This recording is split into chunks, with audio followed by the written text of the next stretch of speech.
we have a wonderful guest who's here in the studio with us. We were just talking with Lydia Nibley, and now we're back with Chris from Fearless Journey. He is the star of the film that we've been talking about. Very excited to have him here. Sort of wish you guys had been here during the break, because already Nancy and I have learned so much from Chris. Yes, we were talking about rushing, and I think it's epidemic these days, and then there's the Christmas holidays. We're rushing.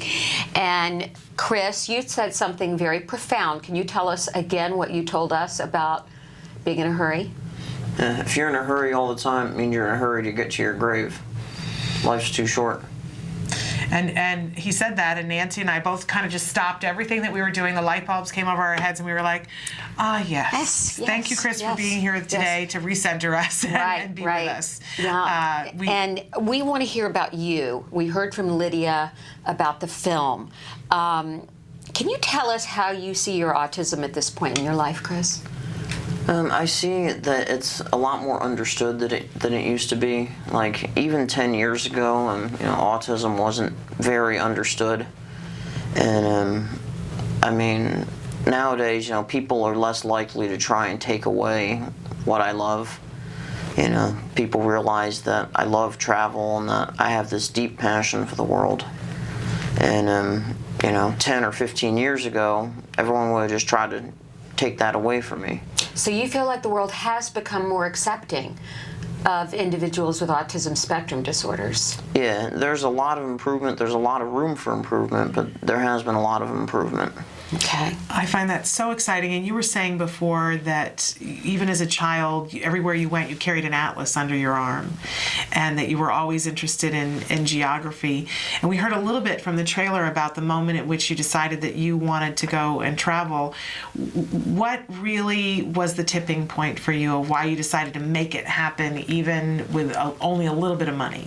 Well, the tipping point was when I was chatting with my friend Nora at Starbucks. She used to be a barista there, and I was talking to her about travels night for some reason, and I had asked her if she had ever been anywhere, and she was like, yeah, I went to Europe with my family and all that, and then I said, my childhood dream has been to go to Australia, and then she was like, oh really, I'm going, and I went home that night and I cried my eyes out, and I felt like, every time I've thought about going someplace, I've started to save up money for a week, and then I've had the attitude of, I can go to Australia when I'm 30, or I can go when I'm 40, or I can go when I'm 50.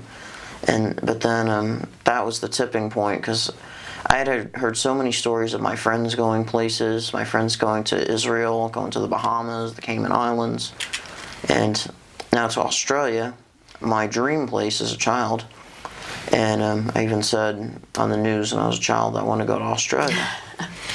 Well, I think that's going to happen now, Chris. And you've actually been to Australia. He's been to Australia. Yeah. Yes. And where you've been there, and where else have you been? Because I missed that part of the interview. Yes. I've been to 28 countries now in 6 continents. My most recent big trip was Ethiopia, and I spent 2 months in Ethiopia. Wow. And everybody was on pins and needles, and I even did a side trip to Somalia. There's one safe section of Somalia that you can visit with a modicum of safety. It's incredible, all the places you've been, and places that I might say that most of what people consider neurotypically wired people would never be brave enough, adventurous enough, or have that quest for knowledge. I mean, it's amazing everything you've done, Chris.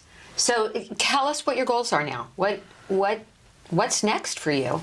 Well, my goal is to be a fully fledged travel writer and blogger, and also to be a public speaker and encourage people to get out of their comfort zone.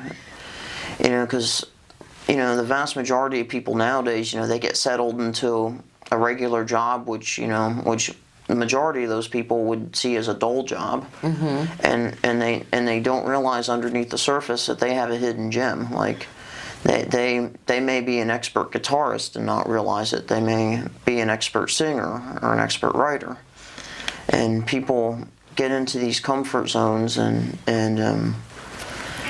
they have a fear of getting out of it. It's like, I have to have a steady paycheck. I have to have right. money always coming in. And you've got such a great philosophy that's so much more in the present. I want to know what this film would make possible for you. You talked with Lydia, and I heard some of that. What would this make possible for you in your life?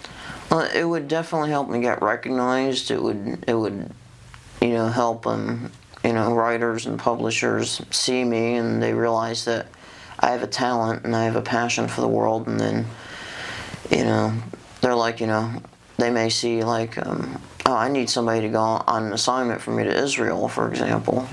And and they may even understand, he has autism, so his passion is even deeper. He may write a story for me in even deeper detail.